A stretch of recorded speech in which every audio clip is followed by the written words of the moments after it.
Buenas tardes, muchas gracias a todos por participar de este webinar. Mi nombre es Silvana Gaía y trabajo en el área comercial de Bellatrix Software. Para quienes no conocen la empresa, Bellatrix se dedica al desarrollo de software. Actualmente tenemos 300 empleados que están distribuidos en 3 locaciones diferentes, 2 en Mendoza, Argentina y 1 en Lima, Perú. Nuestros clientes están ubicados mayormente en Estados Unidos. Somos especialistas en metodologías ágiles y nos centramos en la aplicación de nuevas tecnologías en el mercado. Hoy vamos a hablar de BDD. BDD es un proceso de desarrollo de software. Viene del inglés Behavior Driven Development, lo cual traducido sería desarrollo basado en comportamiento. Para plantearles el problema, podemos utilizar la frase que dice que lo único constante es el cambio. Esto aplica a los requerimientos de software que evolucionan cada vez más rápidamente. Por otro lado, un equipo de desarrollo involucra diferentes roles. Esto hace que la comunicación eficaz y la utilización de un lenguaje común entre todos sea clave para el éxito de los proyectos. Para esto, hoy hemos invitado a Mauricio Becé y a Luis Raed. Mauricio tiene 12 años de experiencia en el rubro y hace 7 años que trabaja con nosotros en Bellatrix. Actualmente es líder de un equipo de 25 personas para un cliente de la industria financiera. Luis Raed, con 13 años de experiencia y con nosotros desde el 2008. Actualmente se desenvuelve como desarrollador senior en el equipo de Mauricio y ha sido el principal impulsor de la implementación de BDD en su actual proyecto. Les comento la metodología de la presentación. Le vamos a dedicar alrededor de 45 minutos al contenido, que va a incluir una demostración de código en vivo. Al final reservaremos un tiempo para responder las preguntas que vayan surgiendo. Ahora sí los dejo con Mauricio Becé. Gracias, Silvana, buenas tardes. Mi nombre es Mauricio. Como todos sabemos, múltiples tecnologías, cambios en los escenarios y en los requerimientos de los clientes, nuevas tecnologías que aparecen. Hay un montón de factores que impactan el desarrollo de nuestros productos y hacen que esto siga siendo un desafío permanente. En general, siempre estamos bajo presión para poder cumplir con las fechas de entrega, con los límites, con el alcance del producto. Necesitamos que nuestros equipos sean cada vez más eficientes. Tienen que ser capaces de investigar, de entender y de adaptar rápidamente nuevas tecnologías. Algo que sin duda, en su conjunto global, es un desafío. Cuando tenemos equipos separados para realizar por un lado lo que es el desarrollo y por otro lado las pruebas, los requerimientos que no están bien definidos se vuelven un problema. Muchas veces estos requerimientos están bien expresados, pero como cada equipo ha desarrollado su propio lenguaje para su comunicación interna, hace que la comunicación entre estos equipos no sea del todo eficiente.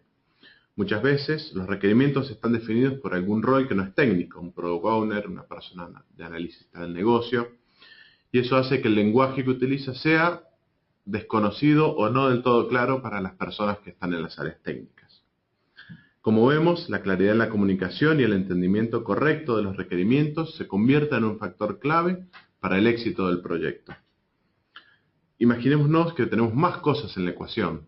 Los equipos que no necesariamente trabajan en el mismo ambiente, sino que están distribuidos en distintos países, con distintas culturas, con distintas zonas horarias. Esto hace aún más o impacta de una manera más elevada en que la comunicación es una clave para el proyecto. Lo bueno de esto es que no es ni la primera ni la última vez que nos pasa, sino que ya hay personas a las que les ha pasado lo mismo, y entonces la idea es trabajar sobre esto y ver cómo podemos mejorarlo. Durante la charla lo que vamos a ver es un poco de historia, cómo surge BDD, de dónde viene, cómo es que llegamos hasta este punto. La definición, entre todos tratar de definir qué es BDD, cuáles son los principales beneficios que nosotros hemos encontrado al utilizar esta metodología. Van a ver que nombramos mucho un lenguaje, que es este lenguaje que nos va a permitir mejorar la comunicación. Vamos a mostrar un ejemplo de cómo está formado, cómo está estructurado. Luego viene un ejemplo de cómo nosotros implementamos esto en el proyecto que actualmente estamos, donde vamos a mostrar un poco de código y ver cómo funciona con las herramientas que utilizamos. Algo de estadísticas, para que algunos números nos muestren cómo fueron las mejoras que obtuvimos en este proceso. Y una parte final con preguntas, un espacio para preguntas, donde ustedes pueden consultarnos aquellas dudas que les vayan surgiendo durante la presentación. Arranquemos entonces por la historia. Una de las primeras formas de gestionar proyectos de desarrollo fue utilizar una metodología en cascada. Como todos conocen, es un proceso secuencial. Empiezo por el análisis, sigo por el diseño, luego la codificación, hago las pruebas al final y ya tengo el producto disponible para los involucrados, para las personas interesadas y para ponerlo en el mercado. Uno de los problemas más comunes que tiene esta metodología es lidiar o cómo procesar los cambios que surgen. Es un proceso que tiene muchos problemas con esto, ya que los cambios son muy lentos para poderlos adaptar. Si el cambio es de una etapa temprana, como puede ser análisis o diseño, es más sencillo, pero si el cambio surge en una etapa más avanzada, imagínense en la parte de pruebas, prácticamente no tenemos tiempo para corregirlo. Esto hace que no podamos cumplir con los plazos o que entreguemos un producto que es obsoleto, que ya no es funcional, y por supuesto representa un incremento en los costos. Para poder mejorar o resolver de alguna manera estos proyectos es como surgen las metodologías ágiles, que lo que hacen es dividir el proceso de construcción en partes pequeñas que le llamamos iteraciones. En Scrum se llaman sprints y duran entre 2 y 3 semanas. Fundamentalmente lo que se dice o lo que se hace es que durante esas 2 o 3 semanas se trabaja en el producto para al final de esa iteración tener un producto que funcione, tener algo que yo pueda mostrarle a los involucrados y ellos puedan validar y ver y comprender, decir, sí, esto es lo que realmente necesito. Estas iteraciones, mientras más rápidos sean o más cortas sean, mejor es el proceso del producto que obtenemos, ya que al tener una respuesta más rápida, tenemos un feedback más rápido del cliente, podemos adaptarnos a los cambios que surjan, ya sea de tecnología o de proceso o lo que necesitemos, y el equipo puede mejorar constantemente. Si bien esto representa una gran ventaja con respecto a las metodologías en cascadas, todavía le quedan algunos puntos en el medio que no terminan de ser del todo correctos. 2 o 3 semanas puede ser un plazo bastante corto, pero cuando tenemos mucha gente trabajando en un proyecto, si esas 2 o 3 semanas no dan el resultado esperado, realmente es frustrante para el equipo y para los involucrados. Y puede ser costoso. Y por supuesto, y segundo, sin duda que es costoso. Los dejo entonces con Luis para que les cuente un poco cómo surge TDD. Bueno, gracias Mauricio. Habiendo entrado un poco en contexto con esta introducción que hizo Mauricio, llegamos al siguiente paso en la evolución de esta metodología, y el siguiente paso sería, a nuestro criterio, BDD.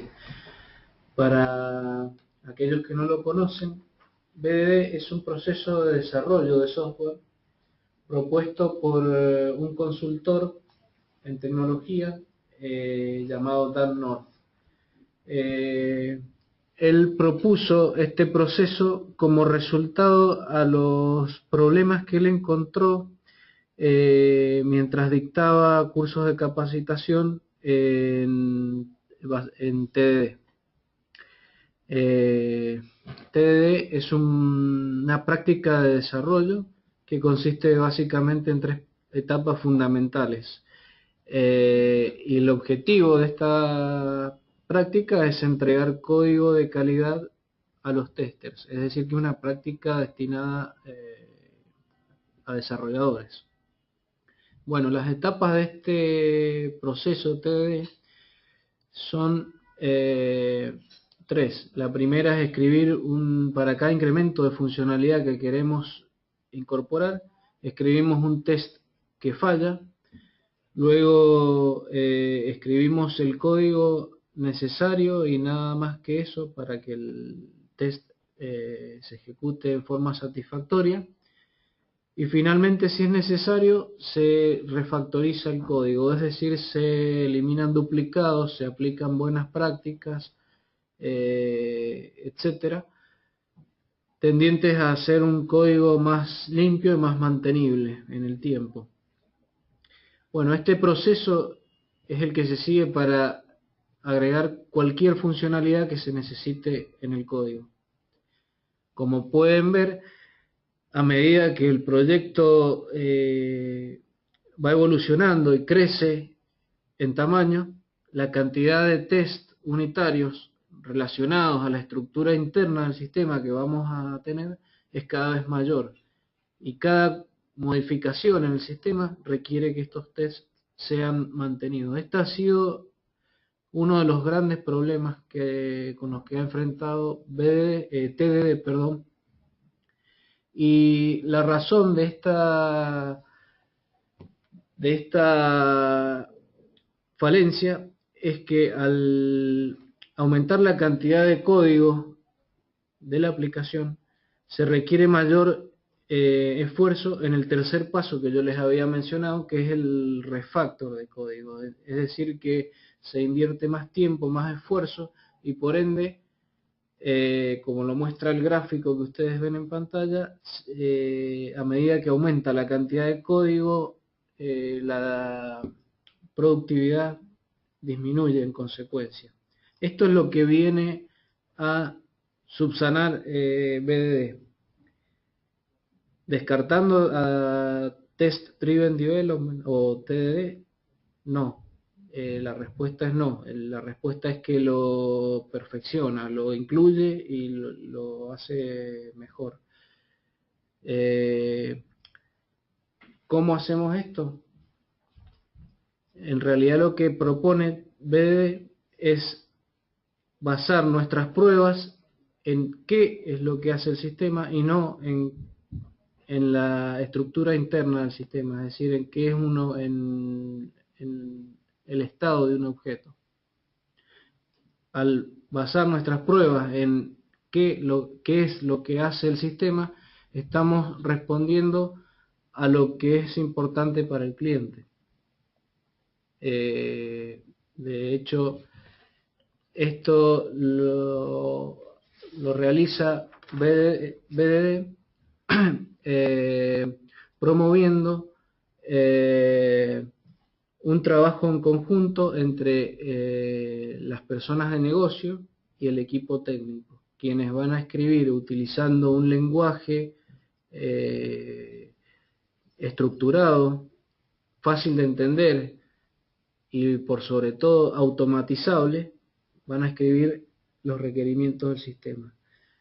Esta última característica que les menciono, que es automatizable, va a permitir que incorporemos herramientas que van a apoyar este proceso para ejecutar las pruebas en forma automática. Los involucrados redactan las user stories o requerimientos en una forma fácil de entender y que, lo más importante, es susceptible de ser automatizada. Esto permitirá más adelante, como vamos a ver, incorporar herramientas que van a apoyar este proceso. Gracias, Luis. Bueno, un poco cuando empezamos a trabajar en esto, dijimos, bueno, vamos a contarles un poco los beneficios que nosotros hemos visto. Hay un montón de beneficios asociados al uso de esta nueva metodología o esta nueva práctica, pero fundamentalmente nosotros vamos a hacer hincapié en estos 5 que ven ahí. Documentación viva, mejorar el entendimiento del producto, reducir las barreras de comunicación, mejorar la calidad del software y cubrir las expectativas de los involucrados. Para ir un poquito más en detalle con el primero de ellos, vamos a trabajar sobre la documentación viva. Todos saben lo difícil que es mantener actualizada la documentación de un proyecto, cuán complicado es y cuán aburrido para el que le toca hacer los manuales y mantenerlos actualizados, que eso perdure en el tiempo. Frecuentemente es una actividad que deja de hacerse. Exacto. Bueno, BDD lo que permite es, a través de este lenguaje y la forma en la que nosotros vamos a comentarles de cómo escribir estos requerimientos, que esos mismos requerimientos escritos de esta manera se conviertan en la documentación del sistema. Y cuando decimos que está viva, es porque esta documentación se traduce en casos de prueba automatizados. Es decir, que el sistema, cada vez que ejecuta sus pruebas, está validando, de alguna manera, el significado de esta documentación. Y de la misma manera que si yo necesito modificar un requerimiento o agregar un requerimiento nuevo, debo actualizar estos tests de forma tal de que representen esta nueva lógica o este nuevo deseo en función del requerimiento necesitado, perdón. Y entonces, de esa manera, los archivos de requerimiento funcionan como una documentación que siempre se mantiene actualizada y siempre se mantiene viva. La segunda ventaja que nosotros habíamos hablado es mejor entendimiento del software. ¿Qué me refiero con esto? BDD propone que los equipos, como decía Luis, trabajen interactuando entre las distintas partes, y eso genera discusiones acerca de lo que llamamos criterio de aceptación. El criterio de aceptación es qué es lo que el software debe cumplir para que ese requerimiento sea decidido como válido. Sí, está bien, es lo que yo necesito. Estas discusiones que se generan en base a utilizar esta metodología para llevar adelante el proyecto, aseguran que el equipo completo entienda los requerimientos del negocio. Y entonces, de esa forma, los desarrolladores y los ingenieros de calidad, trabajando juntos, generan una mejor solución porque entienden mejor los requerimientos de lo que deben construir. Esto hace que nosotros pensemos en la solución antes de empezar a codificar. Relacionado a lo que decía Mauricio, también encontramos como un beneficio el hecho de que esto ayuda a reducir las barreras de comunicación entre la gente de negocios y el equipo técnico, ya que usando BDD aseguramos que estaríamos usando un lenguaje común para discutir sobre las nuevas características, y esto va a eliminar gran cantidad, por no decir la totalidad de la ambigüedad que a veces se arrastra desde las user stories hacia el código, y produce problemas de calidad. Al utilizar un lenguaje que es común y entendible no solo por los expertos en el negocio, sino también por todos los miembros del equipo, lo que también estamos obteniendo es una reducción en cuanto a la complejidad del dominio del negocio en cuestión. Y esto lo que produce es reducir las barreras de entrada para nuevos miembros del equipo. Luis mencionaba que nos ayuda a mejorar la calidad, y justamente uno de los beneficios que nosotros hemos visto que se da fácilmente. Estas discusiones que se generan en torno a las user stories o las tareas, los requerimientos que vamos a realizar, y la necesidad de convertirlos, de escribirlos en este lenguaje que vamos a ver en unos minutos, permiten que el equipo descubra nuevos escenarios, valide esos escenarios con las personas involucradas y encuentre cosas que de otra manera se nos habrían escapado o no habríamos tenido en cuenta. Al tener esa mayor cantidad de escenarios, y que esos escenarios, como hablamos antes, son casos de prueba automatizados, si nuestro sistema logra cumplir y logra pasar por todos esos de forma correcta, nos asegura una mejor calidad en cuanto al software que estamos entregando, y eso sin duda que es una ventaja que vale la pena. Relacionado a esto, podríamos decir que el software que estamos desarrollando cumple exactamente con las expectativas de los clientes, debido a que en una etapa previa el Product Owner junto con el equipo de desarrollo trabajaron en forma conjunta para la definición de requerimientos, y esto terminó escrito en un issue tracker. Es decir, que el producto final de esa actividad fue un acuerdo entre el cliente y el equipo de desarrollo, en donde el cliente dice: esto es lo que quiero, y al probar al que el equipo de desarrollo probarlo exactamente tal cual lo dijo el cliente, podemos decir que estamos cumpliendo las expectativas, ¿sí?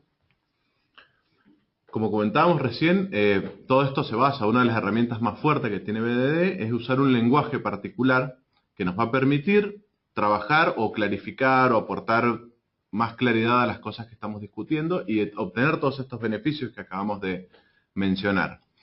La idea de un poco con esto es jugar y decir, bueno, vamos a hacer un pequeño ejemplo relacionado con un contexto que es conocido por todos, que es un login. O sea, cuando yo me voy a loguear a cualquier aplicación, a mi email, a Facebook, a Twitter o a cualquiera de estas páginas que nos piden usuario y contraseña, vamos a suponer que ese es el requerimiento. Nuestro cliente quiere que, como un usuario registrado, quiero ingresar al sistema para acceder a la página de inicio. Si el número de usuario o clave son inválidas, el usuario permanece en la página de ingreso y se le muestra un mensaje de error.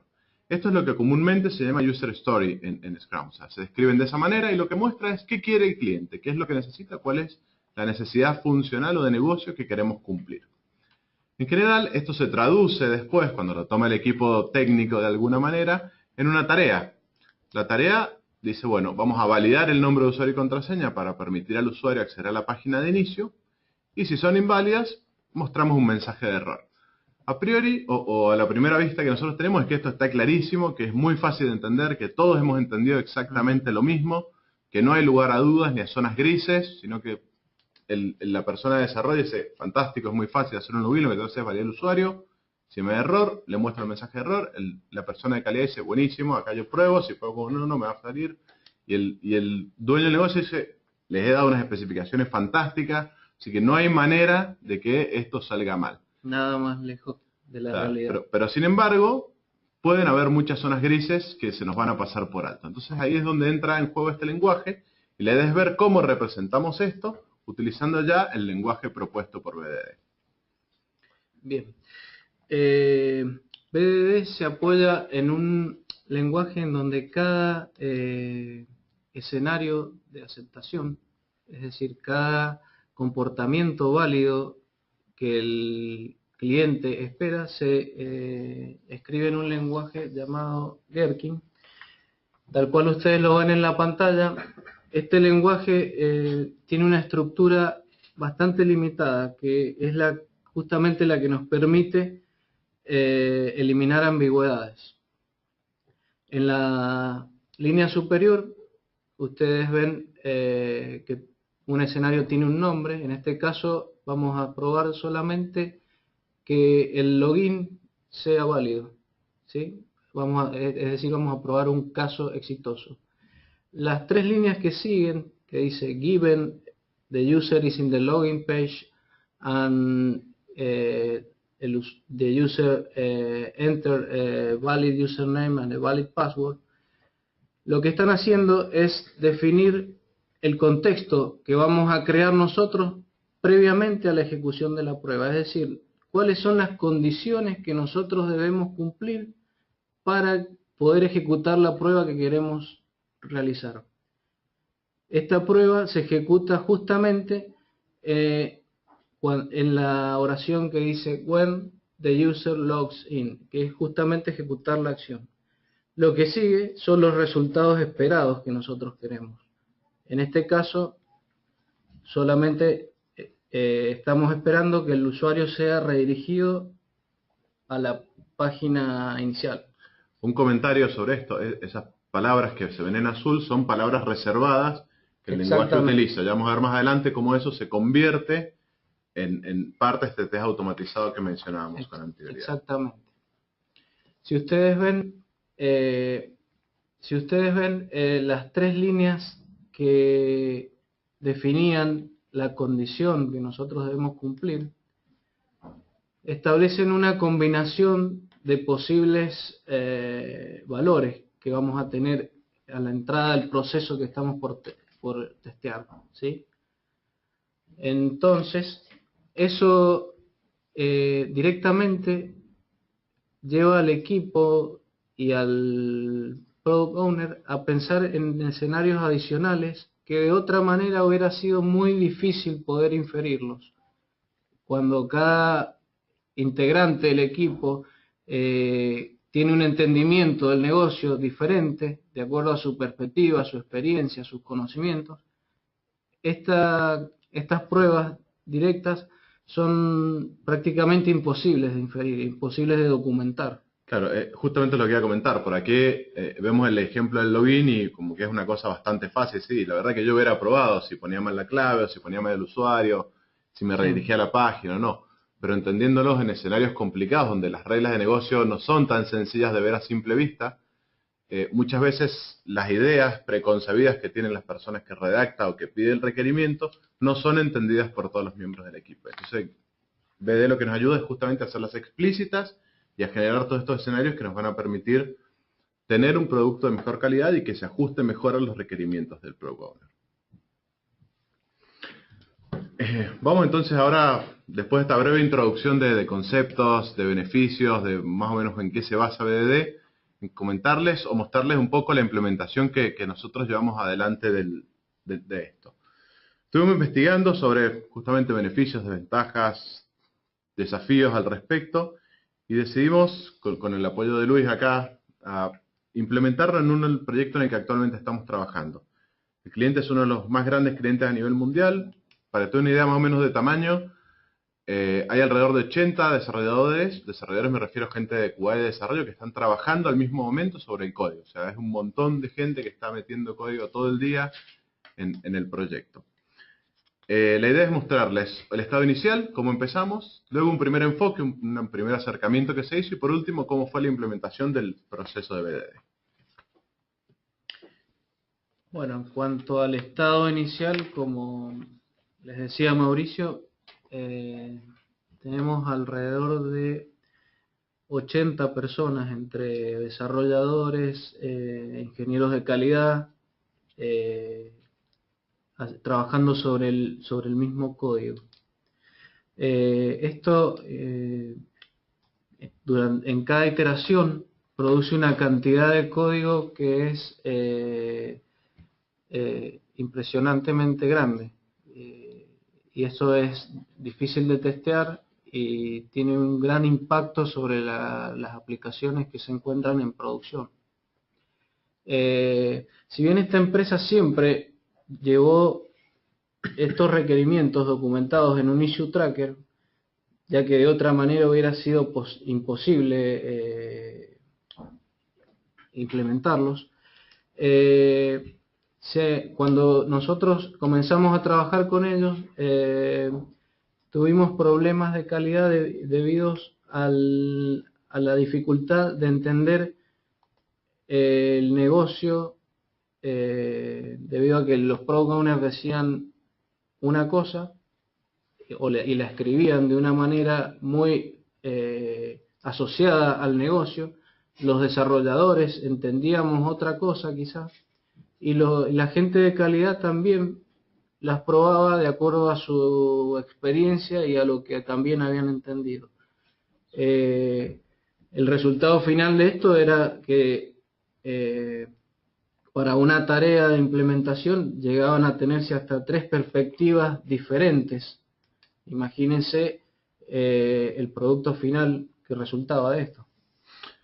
Como una primera solución, un primer enfoque para trabajar esto es, bueno, pongamos más juntos a lo que es la parte de calidad y desarrollo, que empiecen a trabajar antes, durante el sprint, que empiecen a trabajar antes juntos, de forma tal de que podamos avanzar bien con ese tema de acuerdo al sprint avanzado.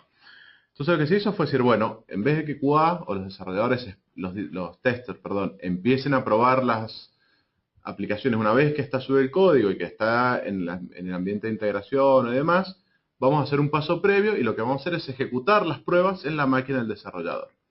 Esto fue un gran avance porque permitió que se detectaran muchas cosas de manera previa a cómo se venía trabajando y a la vez generaba una mayor comunicación entre lo que es QA y desarrollo. Entonces, de esa forma, los puntos de vista se fueron acercando.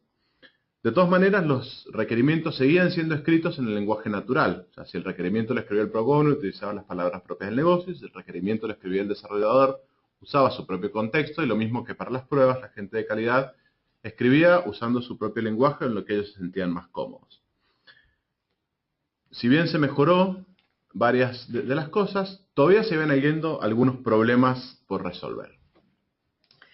Uno de los problemas que encontramos fue principalmente un problema de comunicación, ya que, como decía Mauricio, teníamos los ítems en el issue tracker escritos en un lenguaje de negocio que era difícil de entender, sobre todo para la gente menos experimentada en el equipo.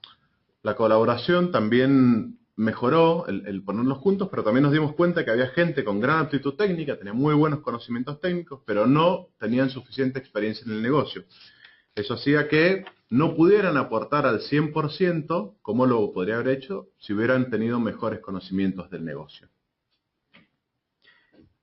Y uno de los resultados que se obtuvo de esta implementación, de este cambio en el proceso, fue una reducción de los problemas de calidad. Sin embargo, no fue suficiente, no fue la esperada, podemos decir.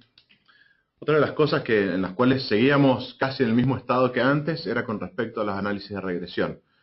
En el proyecto se corren, utilizando integración continua, una serie de tests que se ejecutan contra el código que se va trabajando.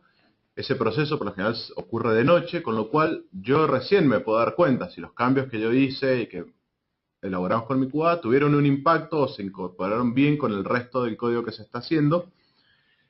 Recién lo podemos ver al otro día. Y entonces, bueno, eso seguía siendo un problema, no teníamos ese feedback inmediato al respecto. Y aún si las pruebas corrían satisfactoriamente, siempre nos quedaba la duda de que cuál iba a ser la validación de acuerdo a si estábamos o no cumpliendo con las expectativas funcionales de ese requerimiento. Y finalmente también identificamos un problema adicional. No quiere decir que estos sean todos los problemas, pero a grandes rasgos uno de los principales ha sido la imposibilidad o la dificultad de realizar seguimiento de los requerimientos o trazabilidad, de la forma en que se encontraban documentados, de la forma en que se encontraba el código almacenado o versionado en un lugar y las pruebas se realizaban de otra manera y almacenadas en otro lugar. Era prácticamente imposible conocer para un requerimiento quién lo pidió, cuándo se pidió, por qué se pidió, quiénes fueron las personas involucradas y cuáles fueron las partes de la aplicación que estuvieron impactadas por ese cambio. Cosa que ustedes podrán ver al final de esta charla que puede llegar a conocerse con el proceso que estamos proponiendo.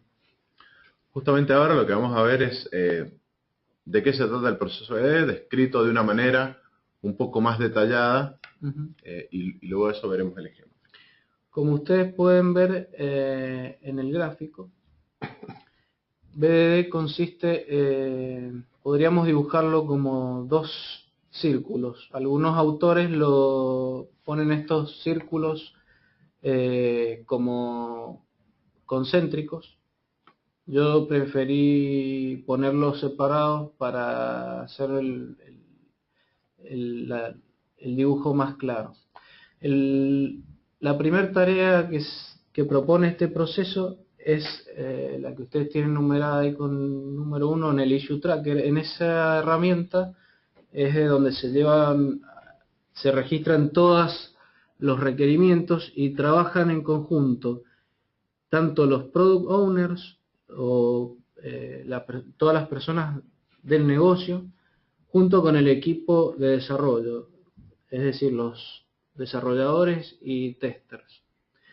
El producto final que se espera obtener aquí es una serie de escenarios como los que les mostramos anteriormente. A partir de ahí, en el paso 2, la gente de calidad toma esos escenarios tal cual los ha escrito el equipo y los lleva a una herramienta de automatización produciendo una prueba fallida. Se espera en este momento que la prueba falle, pues no hemos implementado nada aún. Y ahí es cuando se le envía la posta al desarrollador, en el paso 3, donde comienza la fase de implementación, que es lo que ustedes pueden ver en el ciclo de la derecha. Acá una de las preguntas que nos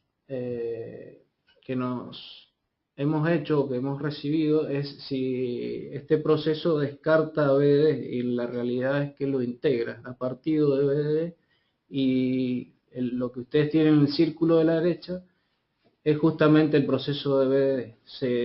Para cada incremento de funcionalidad, el desarrollador va a escribir una prueba fallida, la va a hacer pasar y va a refactorizar cuando necesite hacerlo, y esto lo va a hacer hasta que el test que había escrito el tester en el paso 2 se ejecute de forma satisfactoria. De esta manera nos vamos a dirigir al paso 4, que es cuando ya tenemos el escenario cubierto, es decir, nuestro sistema está comportándose y está cumpliendo con lo que hemos dicho en ese escenario. Y finalmente podemos refactorizar también las pruebas de aceptación si es que lo necesitamos. Pero bueno, ya habiéndolos aburrido bastante con esto, quiero mostrarles un poco de código. Mientras Luis prepara el ejemplo para mostrar la parte de código, un poco contarle que vamos a utilizar una herramienta que se llama SpecFlow, que es un plugin que se integra con Visual Studio y que permite integrar todo este proceso dentro de nuestro IDE actual de desarrollo y que nos permite a nosotros, utilizando la misma herramienta, poder incorporar BDD como parte del proceso. En este caso se eligió esta herramienta ya que nuestro cliente desarrolla en .NET y entonces esa es la herramienta que utilizamos. Bueno.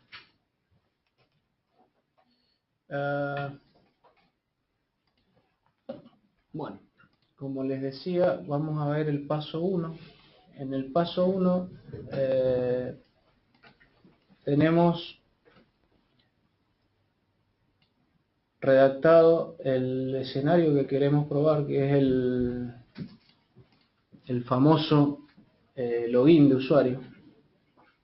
Para seguir con el ejemplo que veníamos, supongamos que el equipo junto con el Product Owner determinaron que esta es la funcionalidad deseada, es decir, vamos a proveer un request con un username y un password, y cuando le ejecutemos el login esperamos obtener un estado exitoso y obtener un ID de sesión. Para simplificar las cosas lo hemos hecho así.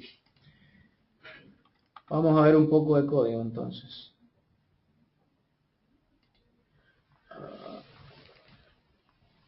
Un segundito, quiero ver si acomodamos la pantalla al tamaño.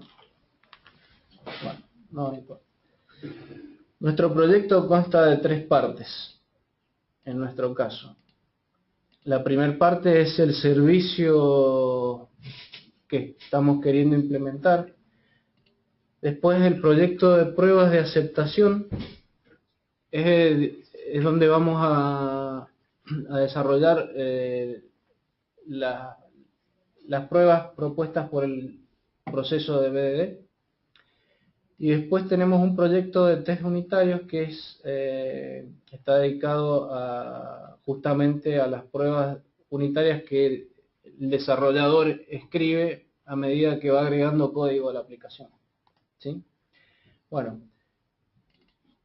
una vez que tenemos todo en el issue tracker listo, el ingeniero de calidad copia y pega el escenario acá, ni más ni menos.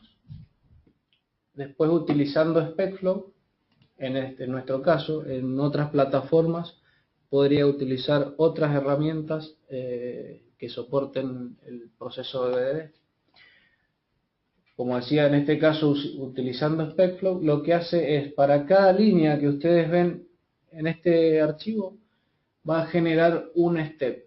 Cada step es un método dentro del proyecto de pruebas de aceptación. Inicialmente, todas esas pruebas van a estar en estado pending, debido a que no hemos especificado cómo se van a probar. Bueno, si en este momento el tester decidiera correr la prueba de aceptación, cosa que voy a hacer yo ahora, ustedes van a ver el resultado como inconcluso.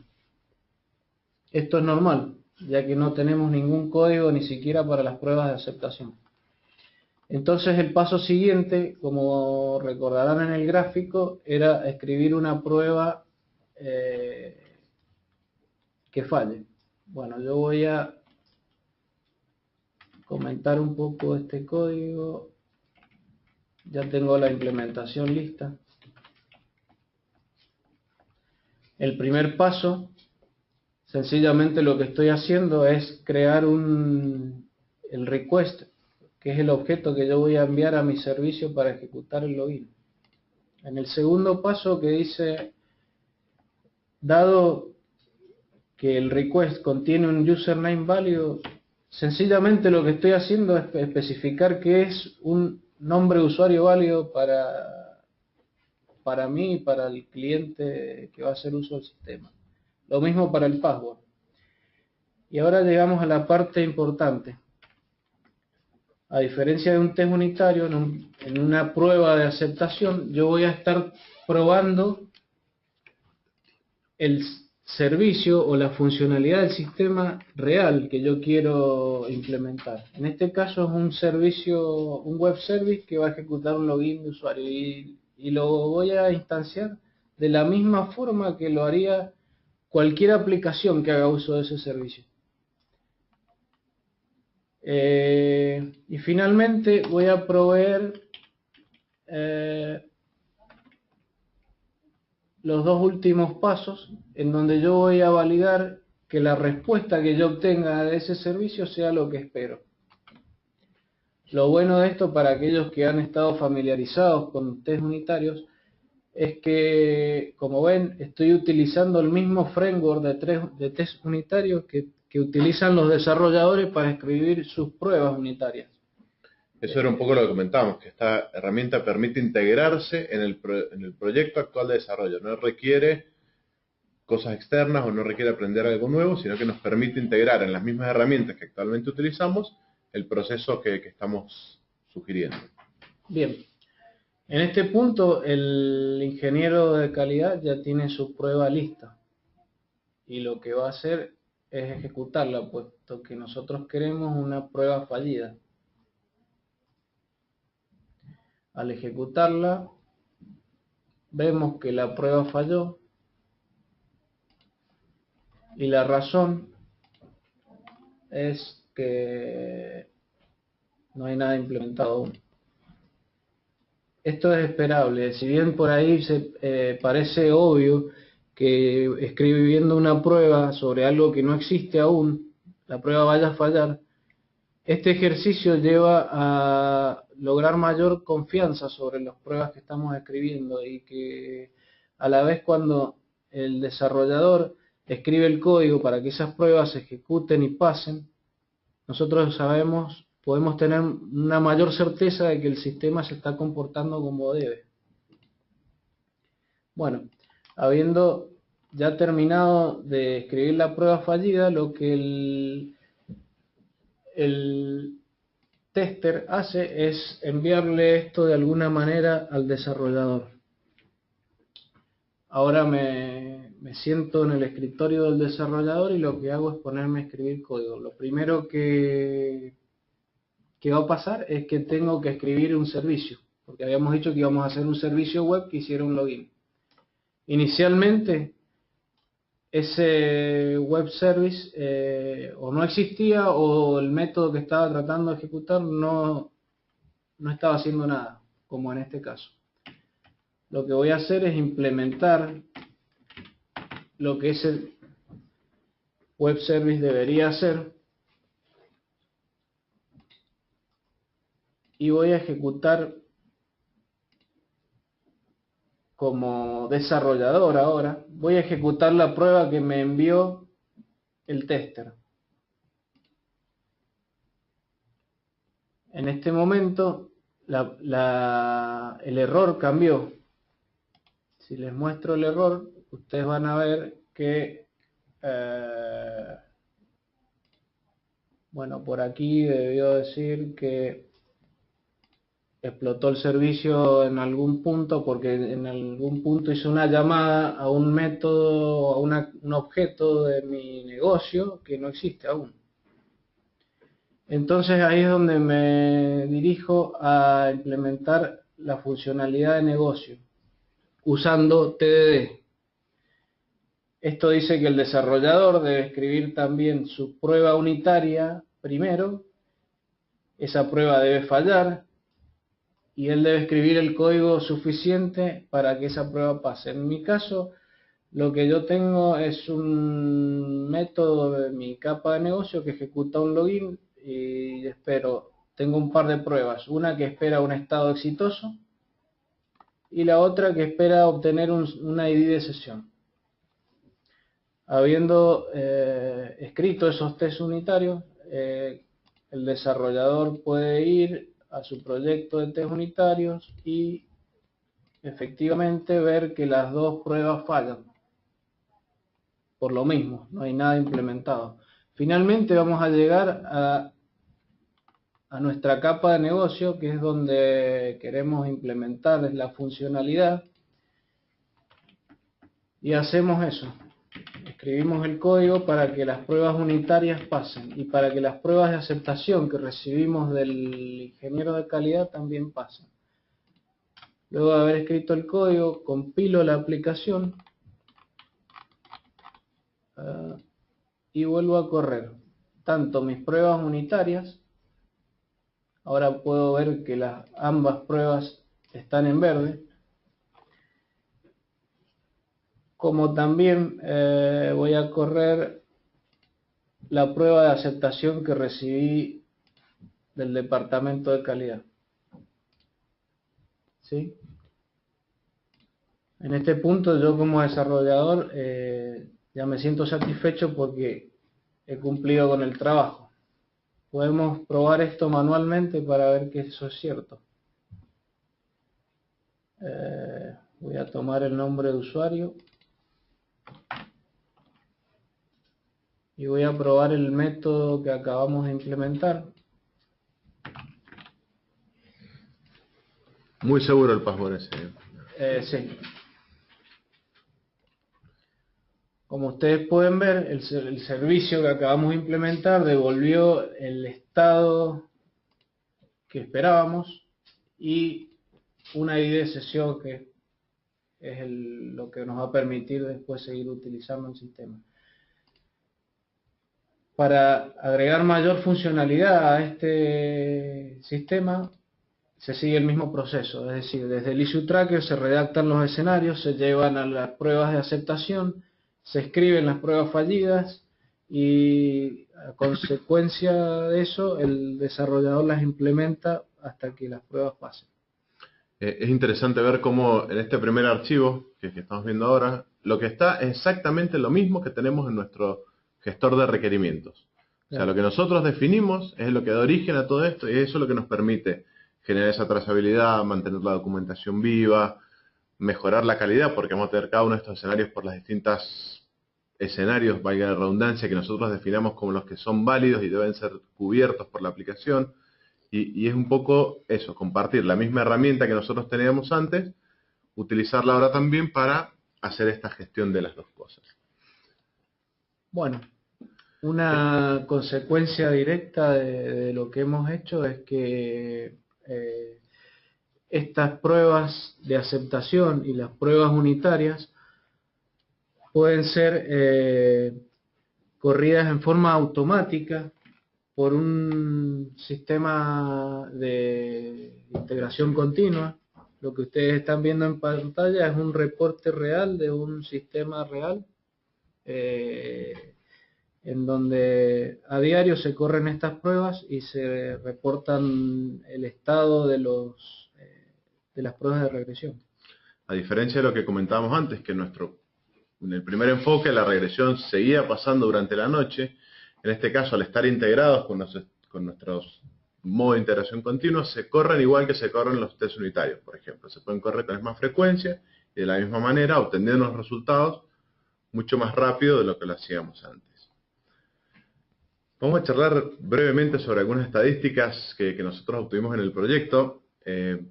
Solamente hemos tomado una para hacer un poco más breve el resumen, pero este gráfico lo que muestra es el porcentaje de tickets que por un sprint fueron marcados como fallados por alguna persona de calidad. Es decir, el equipo trabajó en 100 tickets, por poner un número, 20 de esos tickets tuvieron algún error y después fueron arreglados, ya sea por el desarrollador o se corrigió la funcionalidad, se arregló y demás.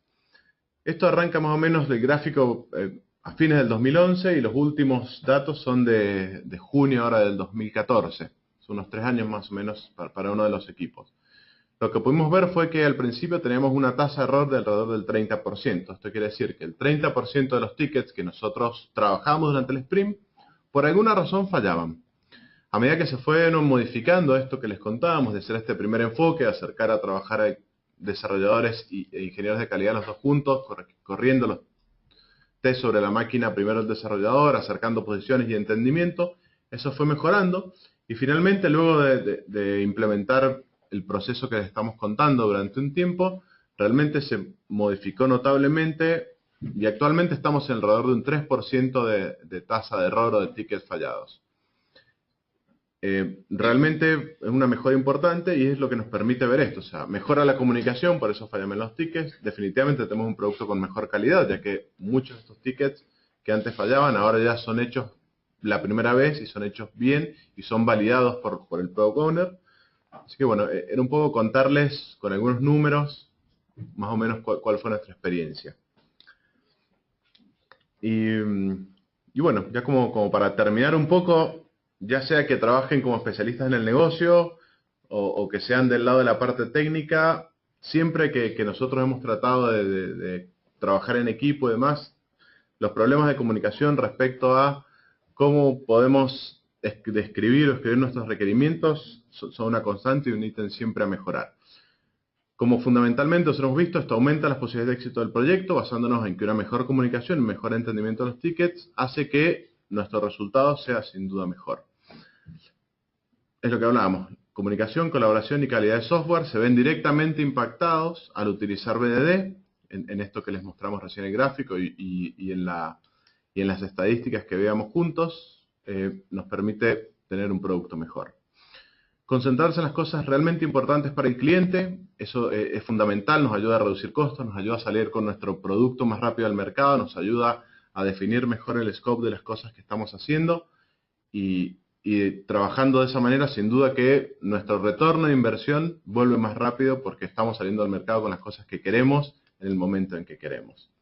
Y por último, teniendo en cuenta esto, o sea, es básicamente el uso de un lenguaje común que es aceptado por todos, las personas técnicas, las no técnicas, el Product Owner, las personas de calidad, las personas de desarrollo, y como vimos que se integra con las herramientas de desarrollo que se utilizan a diario. Si bien BD no está ampliamente implementado, aceptado por todo el mundo, como vimos al principio de la encuesta, la mitad casi prácticamente nunca había escuchado, algunos habían escuchado unas pocas cosas y otros tenían un poco más de conocimientos al respecto. La idea es que la experiencia nos ha demostrado que aquellos equipos que han logrado dar el paso, implementarlo y acercarse han tenido beneficios y han mejorado notablemente sus productos, su proceso de desarrollo y su mejora. Muchas gracias por haber estado con nosotros y bueno, nos quedamos un ratito más por las preguntas. Bueno, nos hemos extendido un poco en el tiempo, pero vamos a hacer algunas preguntas. Acá tenemos una pregunta de UCI de Perú que dice, ¿cuáles fueron los retos que enfrentaron cuando implementaron esto con su cliente? Bueno, es una pregunta bastante amplia. Sin duda, el principal reto que hemos tenido que afrontar es el hecho de que BDD propone un cambio de metodología. Como ustedes, los que están involucrados en el proceso de desarrollo, sabrán, a medida que el cliente especifica los requerimientos que quiere, los desarrolladores automáticamente comenzamos a pensar en la solución del problema que tenemos entre manos. Esto BDD propone un cambio. Como ustedes habrán visto, partimos de un requerimiento perfectamente acordado entre todas las partes. A partir de ahí, no es el desarrollador quien empieza a trabajar, sino que es la gente de calidad escribiendo una prueba que falle. Y finalmente se obtiene un producto que haga que esa prueba se ejecute en forma satisfactoria. Y eso es el reto, convencer a la gente que debe trabajar de esa manera es una tarea que no es fácil. Justamente eso, o sea, como todo proceso, aparte requiere un periodo de maduración. O sea, esto no es una cosa que yo lo implemento hoy y mañana lo tengo funcionando al 100%. cualquiera que haya trabajado en algún proyecto y sobre todo en una empresa donde ya tiene un producto funcionando, una forma de trabajar, cualquier cambio de proceso siempre implica una maduración, un tiempo donde yo voy adaptando y ajustando las cosas para obtener eso. Eso yo creo que es parte del desafío y, como decía Luis, es un proceso que involucra a todos, no es solamente la gente técnica, sino también el resto. Con lo cual, va a depender mucho también este esfuerzo de la madurez de la empresa y de la madurez de los procesos que tengan. Bueno, muchas gracias. También nos consultan sobre los requerimientos no funcionales del sistema. ¿Esta metodología lo contempla? Como ustedes habrán visto, cuando especificamos un escenario de prueba, lo que estamos diciendo es lo que el sistema debe hacer. Cuando hablamos de un requerimiento no funcional, supongamos, no sé. La interacción con otro sistema, por ejemplo. Sí, digamos que eso ya hace a la arquitectura del sistema o al comportamiento interno que el sistema necesita para llevar a cabo su objetivo, ¿sí? Pero lo que nosotros estamos probando en este caso como cliente, nos ponemos en el punto de vista del cliente y probamos, si yo al sistema le doy esta entrada y hago esto, la salida que yo espero es esta. Es un poco lo que hablamos al principio. Muchas veces las cosas que más cambian son los requerimientos. Y uno de los grandes problemas en los sistemas generalmente es salir al mercado con un producto que no es el que satisface la necesidad del cliente. O sea, difícilmente nuestra arquitectura, si en algunos casos es importante por performance y por este tipo de cosas, pero es algo que nosotros podemos adaptarlo, corregirlo, de alguna forma resolverlo. Pero si nuestro producto no es el que el cliente necesita, por más bien que esté la arquitectura, por más bien diseñado que esté la parte técnica, sí o sí necesitamos tener un buen producto. Y entonces la idea es resolver eso y nos ayuda justamente a manejar ese tipo de cambios. Los cambios en los requerimientos, los cambios desde el punto de vista del negocio y fundamentalmente está orientado a los comportamientos. Bien, muchas gracias. Bueno, lamentablemente nos hemos quedado sin tiempo. Si tienen más consultas, por favor no duden en contactarnos a través de nuestra página o a través de los mails que aparecen en la pantalla de los expositores. También pronto vamos a compartir el link de la presentación y de la grabación del webinar. También los invitamos que nos sigan en nuestras redes sociales para mantenerse al tanto de futuros eventos y contenidos que vamos a ir publicando. Les agradecemos nuevamente por participar. Que tengan un muy buen fin de semana. Gracias. Gracias.